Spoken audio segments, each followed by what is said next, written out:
Hello, everyone. Greetings from Dealey Plaza, UK. My name is Bart Kemp. Today's guest is Michael Kelly Marcades, also known as Rose Cherami's son. We were supposed to have him talk to us via Skype on the 21st. Today's the 27th. And regrettably, due to the coronavirus, we've had to cancel that. And we kept in touch and just decided to do the talk regardless and record it and share with everyone because everyone is sitting at home anyway. So now for those people that are a little bit familiar with the whole JFK shenanigans, the assassination as such, those that remember the Oliver Stone film recognize maybe the name Rose Cherami from the movie, because she's actually in the very beginning of this film, and there are a couple of scenes of her. Number one is that she's being thrown out of a car on a deserted road, and the other main scene, is that she is under the influence of some medication, that she's basically lying on a stretcher inside of a hospital and predicts that something is going to happen, that they're going to try and kill Kennedy in Dallas beforehand.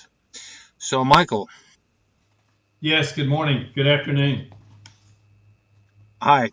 Thank you for spending the time with us here It's my online. pleasure. And I would basically just, I mean, obviously you're aware of who your mother was before the JFK film came out. Do you remember when you saw this bit in the film? I do remember seeing the film for the first time, and it was pretty much late in my adult life. I'm 67 now, so I guess I saw the film, probably 20 or 25 years ago. Uh, Yes. and it had quite an impact on me, actually, both personally and from a research standpoint. Right.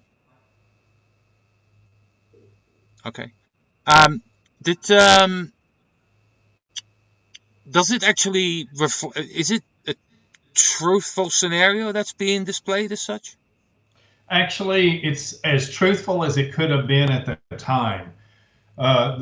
Unfortunately, Oliver Stone and his crew did not have access to any of the research, particularly the research that I've done in the past 20 years. I mean, it has been I believe it's been 30, almost 30 years since Stone's JFK came out. And it's in the wake of that film that I have actually done the depth and breadth of my research. And some of the scenes in the film are accurate, some of the scenes are surmised. Right. So the scene about her being thrown out of a car, in my mind, is a made up scene. I'm sure at some point in time she was thrown out of vehicles by individuals, but it really is not an accurate scene as it relates to her experience at the Silver Slipper. I think it's during that event at the Silver Slipper that they're trying to refer. However, the scene of her in the hospital, ranting and raving as she is trying to come down off of a heroin high, is pretty accurate. Right. Did you get this backed up by anyone who was around that time? Yes, there are physicians involved in the hospital at the time. Lieutenant Francis Frege, also the Louisiana State Drug Corporation, not corporation, but enforcement department, confirms all of that particular scene that's in the hospital. In fact, Francis Frege spent quite a bit of time with my mother after that particular scene and got the entire picture from her as he was taking her to a hospital in Jackson, Louisiana. Right. But Okay. as far, it's unfortunate that all the research that I've done wasn't really available to him at the time. I'm really hoping, I think we have about, I think we have 5 producers looking at my second revised edition right now. So hopefully we'll be able to get that launched and square away some of those particulars. But I must say that I was absolutely flabbergasted that Oliver Stone, out of all of the characters that he could include in his limited time in his JFK film presentation, that he included Rose Cherami. That's rather stunning to me. Yes, of course. That is quite a thing. Um, would you just can we just go back to the beginning of the moment where you basically decided to start to research your mom as such? And from what I gather is that it was your aunt that gave you a envelope full of documents. Actually, it was an old grocery sack. You know, Right. long ago, there was no such thing as saving something on a disk or whatever, or a thumb drive. And so, you know, people held on to important documents by placing them in a drawer or placing them in a sack. And actually, I was handed, when my maternal grandparents passed away, my aunt handed me 2 grocery sacks full of all kinds of things, documents, handwritten letters, photographs, and what have you. And at the time, I had no idea the impact that they would have on my life. And I certainly had no idea that they would serve as the foundation for the research that I do for the next 30 years. But if those 2 sacks of documents, et cetera, had not been held on to by my family, it would have been impossible to launch the research, particularly the value of the handwritten letters.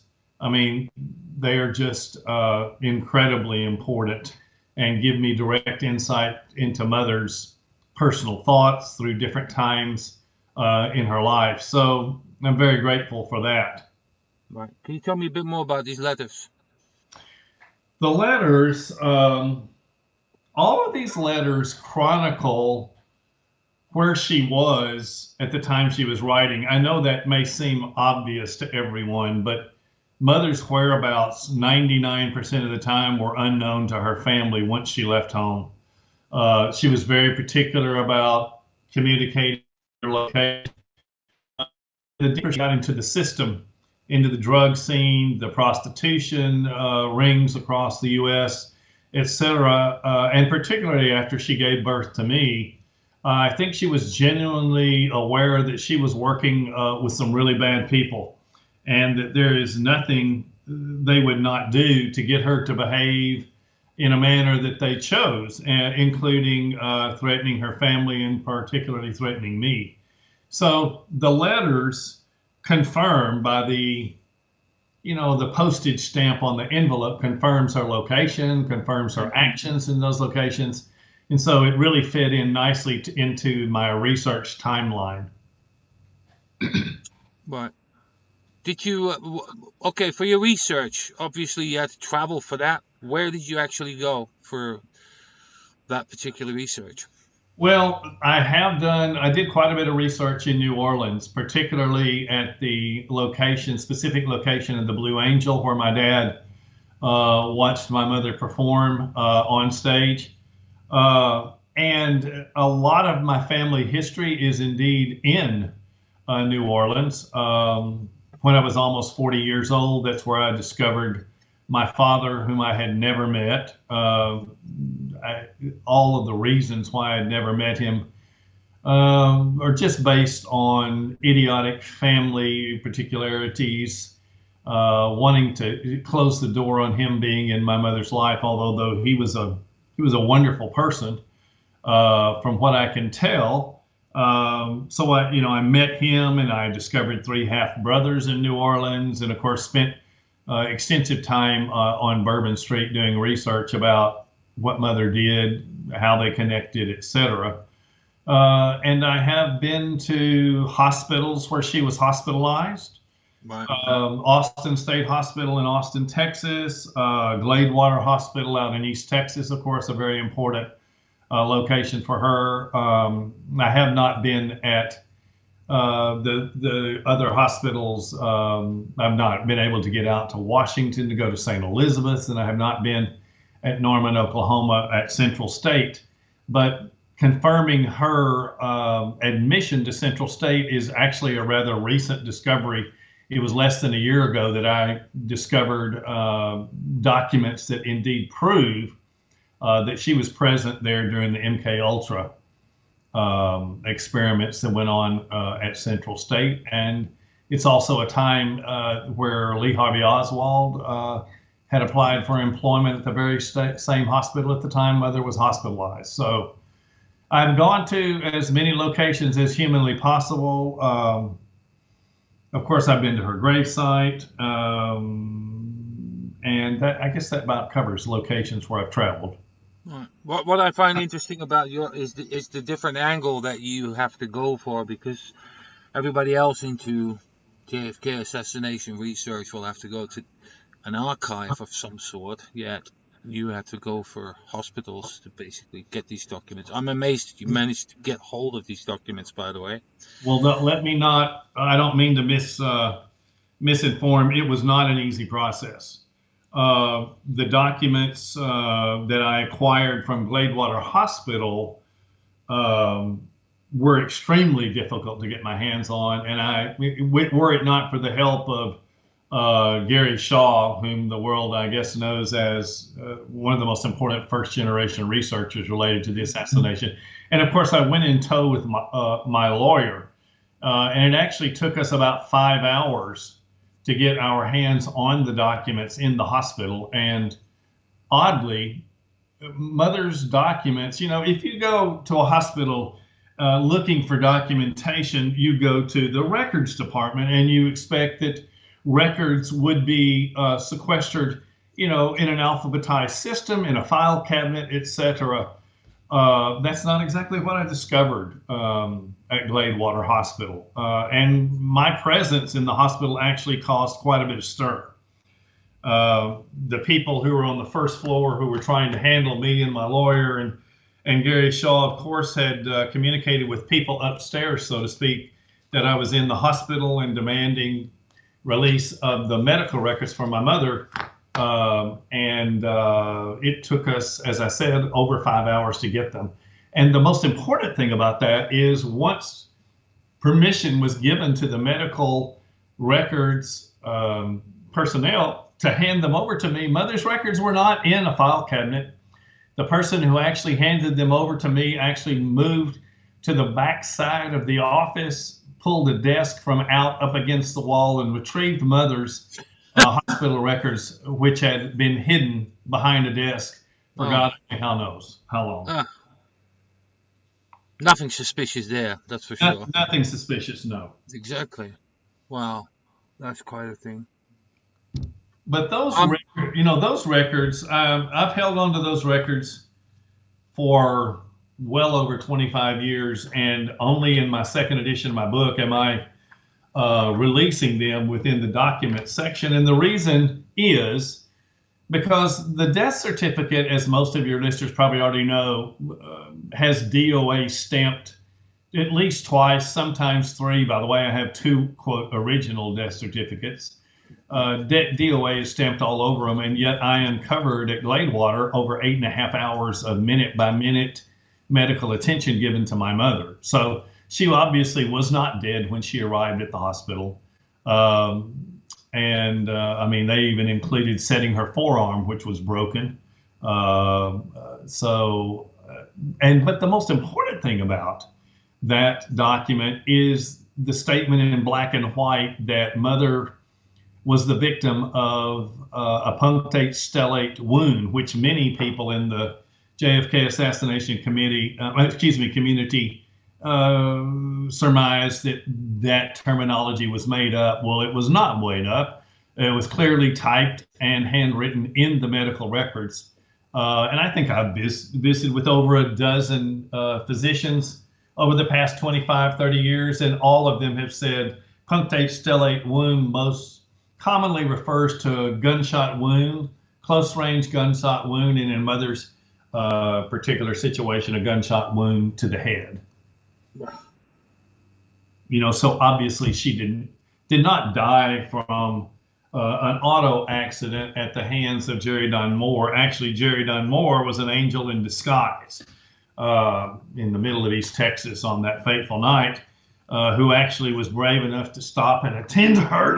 Excuse me, attend to her. It was the gunshot wound that was Mother's primary source of harm. Wow. Even to the point that Mr. Shaw and I have talked repeatedly about whether or not we should exhume Mother's body in search of the metal that would indeed back that up, even on another level. But for many, many reasons, we've elected not to do that. I believe the medical records are sufficient to answer that question. And, there are people out there who, some of whom may end up listening to our interview today, who know the truth. Oddly, I have received so many random communications via email and via Facebook. 2 decades ago, I received an email from halfway around the world, and all the email said was, if you could know the truth about what happened to your mother, what would you do with the information? And secondly, one day on Facebook, I got a message from someone who had responded to some posts about my book. And she said, yes, indeed, I knew her and loved her very much, indeed idolized her, and yes, they murdered her. So there are still people out there who know, probably the exact individual who committed the crime. Did you get into did you get in contact with these people that have been talking to you like that? Yes, I did. I did visit with the gentleman who was in Denmark and did not, he did not come through with the kind of answers that I wanted. Some people are just really scared to communicate about this subject for obvious reasons. And the woman, it's impossible to get in the actual contact information of someone on Facebook. I immediately answered her, gave her my name, told her I was Cherami's sole son, and asked her to get back in touch with me, but I sadly never heard back from her. Right. Okay. Fair enough. Now, can you highlight a little bit about the relationship she had to crime? Now, there's talk of, because that's how it starts off with. She's actually pushed out of a car by 2 criminals. So what is her role actually in this JFK assassination thing and the crime thing as such? What is actually her position? Yeah, in order to answer that question, you have to look at Mother's very lengthy rap sheet, which incorporates somewhere between 30 and 35 aliases. And if you follow the breadcrumbs, so to speak, through that arrest record, you discover how Rose Cherami, my mother, got deeper and deeper and deeper into the world of crime, drugs, and prostitution.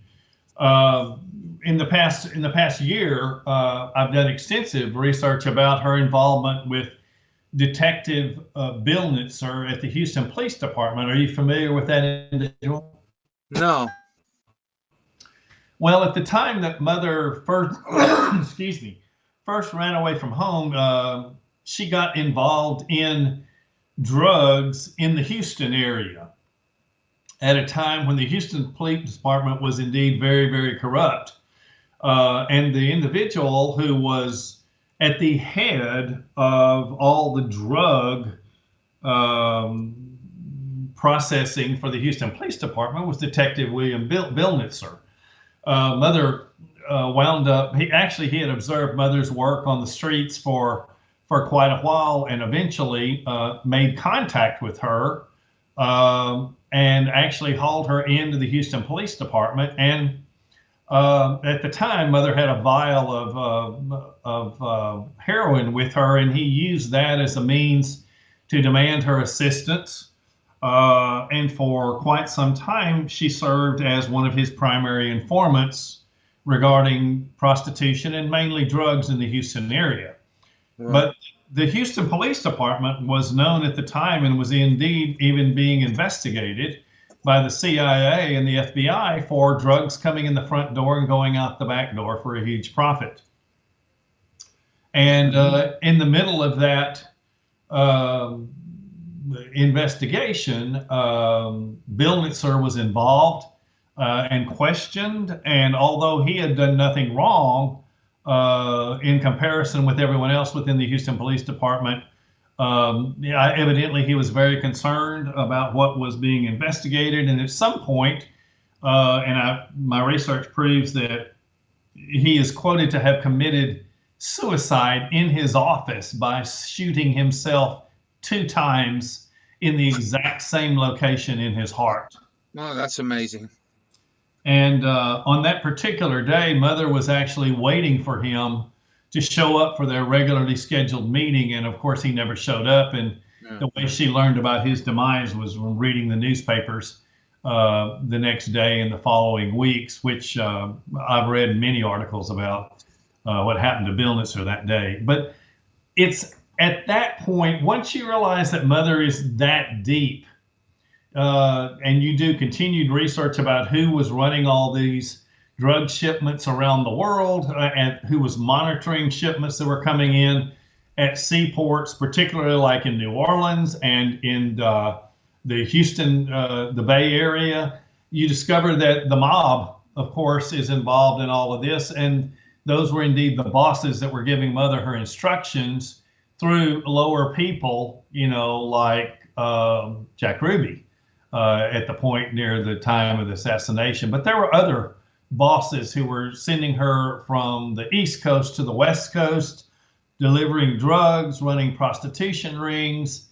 And by the time we get to the Kennedy time, excuse me, the Kennedy assassination period, she was en route on a drug run from Miami to Dallas and was with 2 men who claimed that they were en route to Dallas to assassinate the president. And Mother was en route to Dallas to collect $8,000 for her work, quotedly and evidently to pick me up, which she used that as a lie to protect me, because by that time I was already in the safe care of my maternal grandparents. So, that's quite a bit of information there. Let me shut up and let you respond. No, I'm listening. I love it, what you've got to say. So please do continue. Just the whole, of course, it's the element that ties of the crime element, and the fact that she was thrown out the car, or metaphorically in that movie, and that she just basically predicted. So she must have been close to some sort of source that basically talked about it. What have you found out about anything in regards to that? Well, first of all, you need to take the scene in JFK about her being thrown out of the car with a huge block of salt. Yeah. The incident that truly matters in my mind is the day she was en route through Texas and came through outside of Eunice and stopped at the Silver Slipper with 2 men who were involved in prostitution and drug running. And while they were at the Silver Slipper, Mother was evidently there for prostitution reasons and delivering of drugs. And she wound up getting inebriated at that place and started mouthing off. And this has all been proven not only by me, but by Fruget and Garrison and others. We have documents proving that she was there and that she was mouthing off. They got pissed at her, beat her up a little bit and drug her out of the establishment and threw her into the parking lot. Right. And it's from that point forward that she started stumbling down the highway trying to hitchhike and to get to Dallas on her own. And that's where Frank Odom, who wasn't really paying attention to what he was doing when he was driving, looked down or at his dashboard or something, and the next thing he knows, he hears a thump that has hit his car, and he has managed to bump Mother while she was walking on the side of the road. Right. So that is the scene that would have been much better to have included in the film, in my humble opinion. I mean, Oliver Stone can do whatever he chooses, but that would have been the scene that was unknown to everyone in 1999. That would have been a lot more accurate. Right. Okay. And regarding the prediction of the assassination as such, Yes. what did you find? I mean, the sources where she got this from. Do you know anything about this, or was it just that she just said it on while she was on that gurney, and that's it? Or is there any additional stuff that you found out? Well, after the sequence of events, once she was taken to that hospital and was ranting, coming down off of heroin, she began to warn people even then. And of course, no one paid attention to her. They figured this was just the rantings of someone who was high. And after all, by that time in her life, Mother's rap sheet was indeed quite long. So who's going to pay much attention to a mainline heroin addict prostitute? Yeah. And so what happened thereafter was, after the assassination actually took place, of course, Fruget had visited with her at the hospital, and then had, in Eunice. She could not stay in Eunice because she had no means of paying for medical treatment. So the process described in the book is Fruget carts her to the state hospital, and en route, she tells him all of these things that she knows. And of course, Fruget was an expert in dealing with people who were hooked on heroin and had, interrogated them through the process of coming down off of heroin. And so he was able to discern when she was making sense, when she was not. And it was during that time that she shared all of this information with Fruget. He didn't really pay that much attention to it, but obviously logged it in the back of his mind. Once she arrived at the hospital, she was admitted there. Fruget went on about his business. And then the day came when people were watching the reports of the assassination on television and listening to the words of Walter Cronkite. And there were physicians and nurses and indeed patients in the room with Mother while they were watching the television. And Mother starts telling them, well, this is where it's going to happen. And of course, we all know that there was no such thing as watching the events live then. We were watching, taped accounts of that. And once Mother started speaking in those terms, well, they recontacted Fruget. And of course, he came back to visit with her after she was much healthier. And so, the scenes that Fruget and Mother went through together are quite lengthy. Even going to Houston to check on a drug shipment that was coming in that was proven Mother had told all of the exact right information about that. And unfortunately, by the time Garrison gets around to researching all of this, Mother, of course, had already been eliminated. So. Right. Right. What did Garrison exactly do? Pardon me? You broke up. Sorry about that. What did Garrison exactly do, investigation-wise?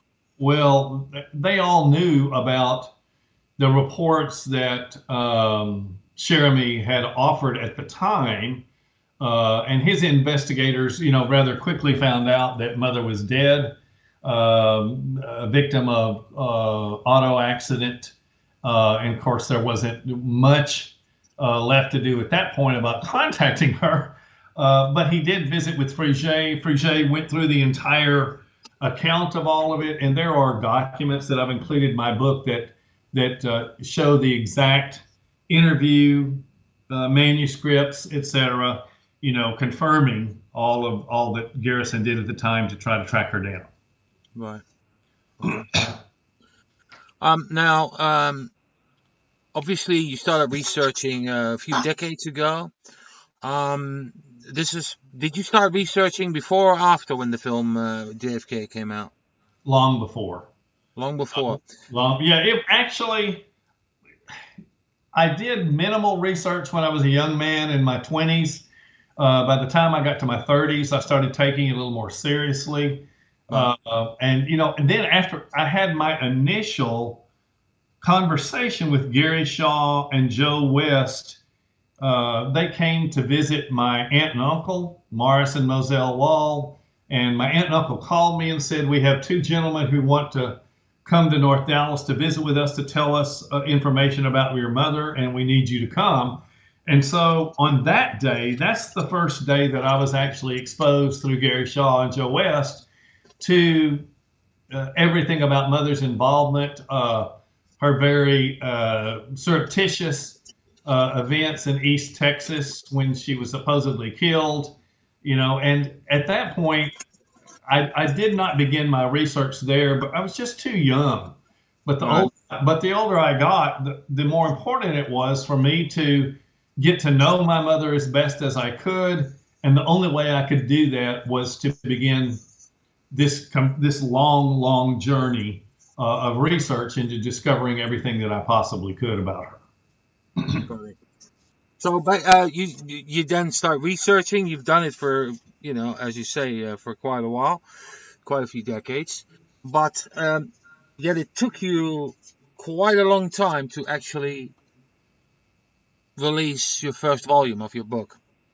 It did, and honestly, I really did not set out to write a book at all, Bart. What I set out to do was to discover truth about my mother.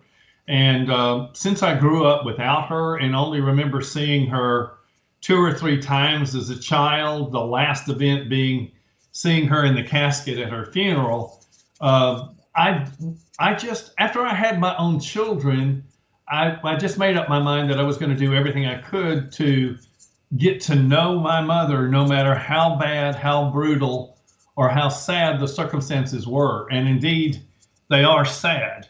But with every new discovery, I actually got to know my mother much better. And eventually I found my father in New Orleans. And 6 months after I found him, he died of a brain tumor. Had I waited 6 months, 1 week long, I would have never even met him. And so he pieced together many facets of his connection with mother, their rather rough divorce, the insistence that he stay out of my life, things like that. So the first edition, by the time I published the first edition, I believe I had been working at researching my journal, which my wife had encouraged me to do, to document everything that I've discovered in the right historical sequence. That's even at that time, I had not made up my mind that I was going to write a book. But the farther I got into it, I ran into individuals, particularly Chris Gallup, who is a relatively well-known researcher in the Dallas-Fort Worth area. He does that luncheon thing, doesn't he?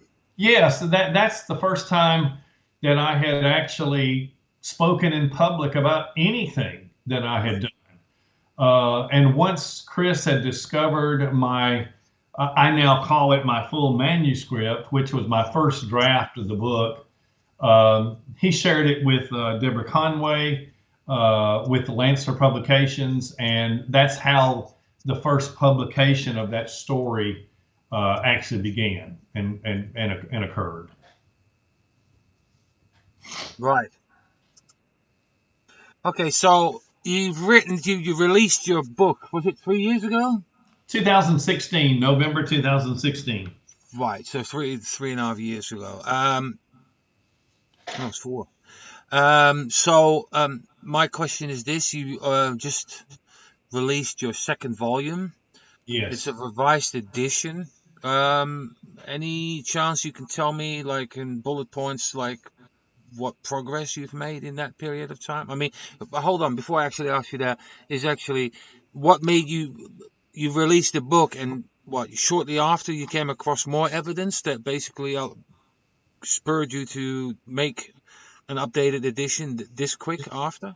Yes. Actually, when I published the first edition, I knew I wasn't finished with the research. There were facets of Mother's life, mainly her hospitalizations, that were extremely important, and I'll get to enumerating those in just a moment.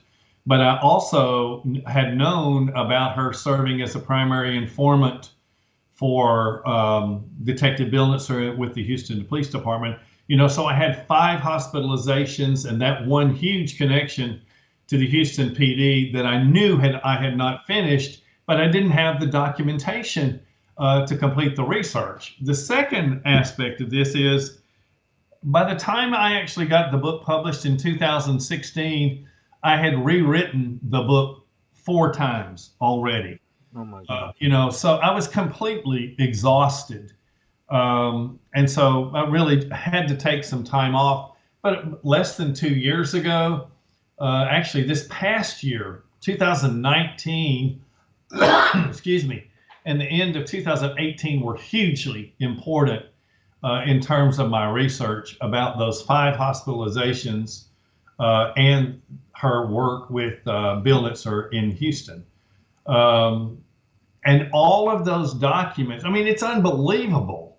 About 6 months ago, I was able to uncover documentation that confirmed her first hospitalization at the Austin State Hospital in connection with the Sealy Hospital system. And when she was diagnosed as having sociopathic personality disturbance and, of course, alcoholism. She was there, it documented that she was indeed there at that hospital in March of 1956 and released in April of 56. And I uncovered quite a few sheets of documentation about how she was treated there. I didn't even know about this hospitalization. So that discovery was hugely important. But there are other hospitalizations, all of her hospitalizations at East Louisiana State. Her being administered to with electroshock therapy, documentations of my grandparents giving handwritten signature permission for that to occur. And she was in East Louisiana twice, once in 1961 and once in 1963. But I also discovered documentation proving that she was at Central State Mental Hospital in Norman, Oklahoma, which is now called the Griffin Memorial Hospital System. Excuse me. Now, the documentation that I discovered there is 56 years old. Amazing. Yes, and as I said earlier in our interview, this was a time at Central State when in the MK Ultra mind control process was underway under the leadership of Dr. West. Unfortunately, I did not uncover a document that had his signature on it, but I did uncover documentation proving that she was at Central State during the time that West was there. And also, as I said earlier, a time when Lee Harvey Oswald had applied for a job there in the summer of 1963. So that hospitalization was extremely important. The documents from East Louisiana, extremely revelatory about treatments that she was given. But the hospitalizations that are really most interesting to me are St. Elizabeth's in Washington, D.C., and Gladewater Hospital. I mean, why in the world was a heroin prostitute assigned being admitted to St. Elizabeth's in Washington, D.C.? That's a hospital that's reserved for only the most elite in our armed forces and Right. FBI and CIA, yet she was hospitalized there for 2 years. And the only people who ever came to visit Mother while she was at St. Elizabeth's was my uncle, Jackson W. Stewart, who was Colonel Jackson Stewart. At the time, he was the only person who was allowed to visit her with his wife and only child in tow with him. I mean, it's just unbelievable that she was hospitalized there. So those records, which I indeed have in my possession, are unbelievable. So there's 5 hospitalizations that the new edition covers uh, that I just did not have access to the right research for the first edition. That's Austin State Hospital, 2 admissions to East Louisiana State Hospital, the single admission to Central State in Norman, Oklahoma, and the admission to St. Elizabeth's in Washington, D.C. Okay, got it. What about the obviously these hospital records are incredibly valuable as to like how many times she was in there and what for, etc., and where she was. What about the trail of the crime element, where basically she managed to gain that foreknowledge of the assassination as such? Was Well, there anything that you found out about that more in more detail? yes, the interesting thing about Mother's life is that while she was being used by all of these bosses within the mob system, etc., Mother was considered to be little more than trash to them. In fact, I've had someone put in writing that the day she was murdered, that whoever processed this didn't really look at her as a human being, but as merely an assignment, like little more than taking out the trash. And so when she was working for Jack Ruby in Dallas, she was both seen and unseen. So no one ever worried about what they said around her because she was of little value and of little consequence. But she heard a lot, particularly when she was working in the Ruby Carousel Club. Mm. She confirms that she not only knew Jack Ruby, knew Lee Harvey Oswald, but they knew each other and were frequently together. And when she was on an airplane with Lieutenant Fruget earlier, she saw a newspaper headline that was even questioning the fact that whether or not they knew each other. She said, hell, they not only knew each other, they were bed partners. So she was alluding to the fact that they were possibly homosexually connected. So, it's just odd that Mother wound up being in the company of people who were involved in whatever you want to call it, conspiracy, plot, plan to eliminate JFK. In the final analysis, she was en route to Dallas with 2 men who were supposedly part of an assassination team. And they were mouthing off, again, about what their plan was in Dallas without giving much thought to the fact that Mother was even in their company. So I don't know if I'm answering your question Yeah, specifically. I just wondered whether you were able to basically get more substantiation for this, in the sense that that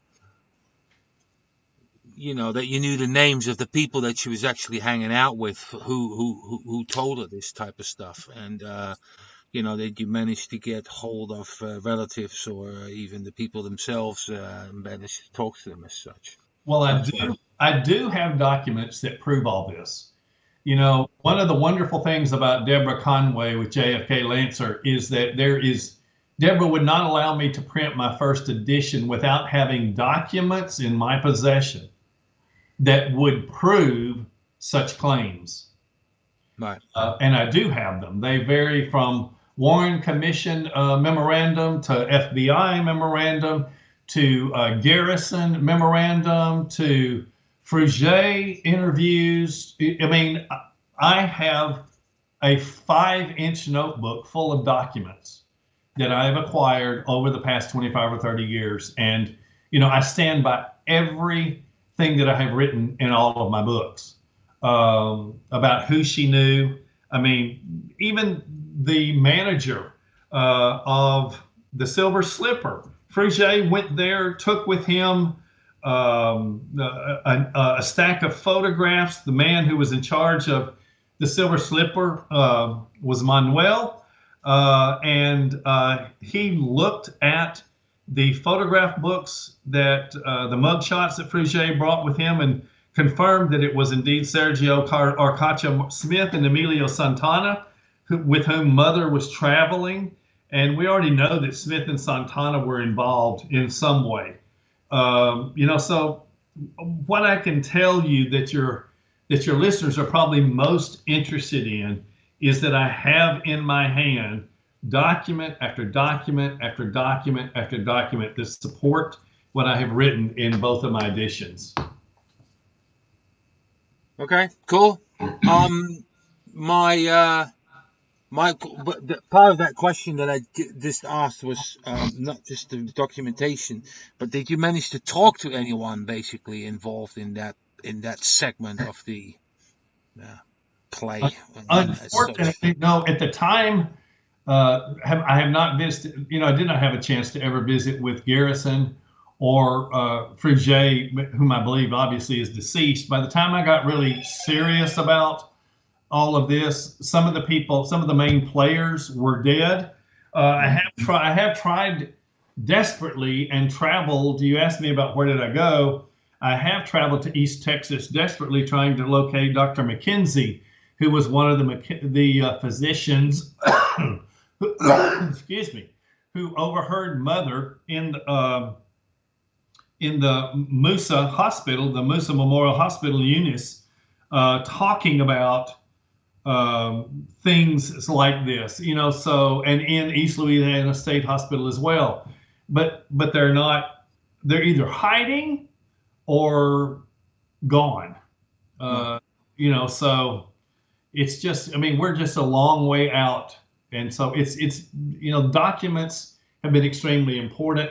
Talking to individuals is a rare thing. I know. I believe people are still scared to death to convey anything they know.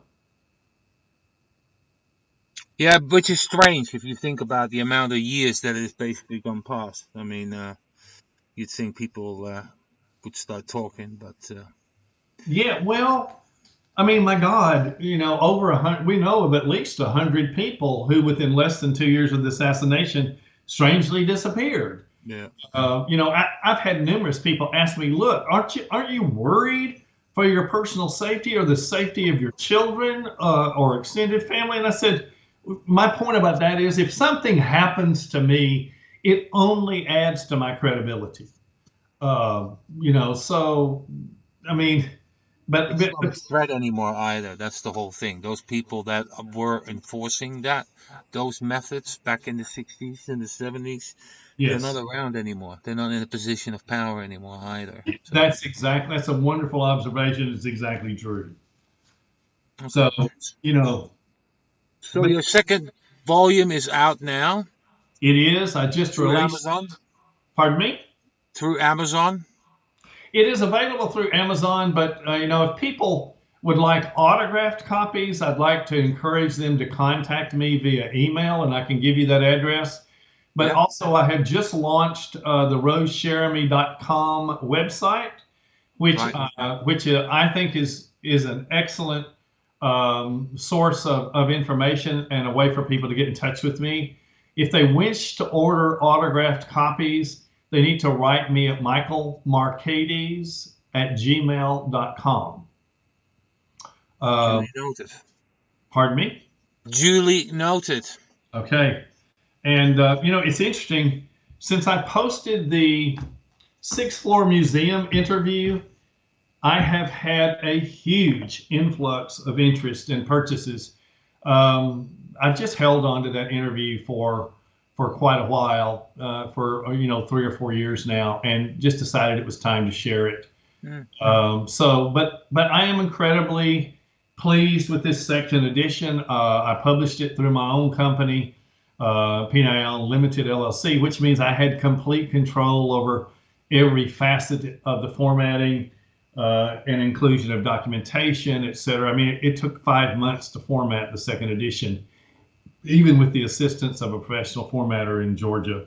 So I'm quite proud of it. The introduction is greatly expanded by J. Gary Shaw. So I think it's quite a document. And there's so many new things in there. I have newspaper articles regarding connection at Houston Police Department, in addition to all those medical documents. But I think I'm finally finished. The only thing that could be added would be the discovery of the exact name of the individual who put the gun to Mother's head outside of Gladewater in 1965.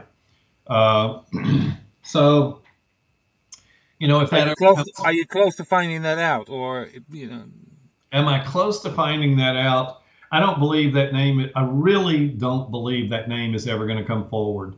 Right. I have talked to people behind bars that have confirmed that I am indeed on the right track, that Mother was murdered and it was covered up for the past 50-something years. But I believe that those individuals take care of each other, and I really doubt that the name of the person will very, very close. That is one remaining fact to be discovered, but I really believe I have unturned thousands of rocks in relation to this unbelievable saga. And the other thing about my book is that, most people don't know anything about Mother's life, her childhood. She contracted acute encephalitis when she was 12 years old. And the important fact about that is she was hospitalized for 30 days with high fever. And when she was finally released from the hospital, the physicians warned my grandparents that they should keep a close eye on my mother, especially during puberty and all the hormonal shifts that take place during that time, and above all, to keep her away from alcohol and drugs, because there was no absolute prediction about how she would respond to that. And of course, we all know that Mother was not kept away from drugs and alcohol. The impacts that they had on her were devastating. But the encephalitis situation, I believe 90% of the people around the world don't even know about that. Maybe 99. But my effort was to piece together her entire life, not just talk about her intersection with the assassination of Kennedy. No. Okay. On that note, I'd like to thank you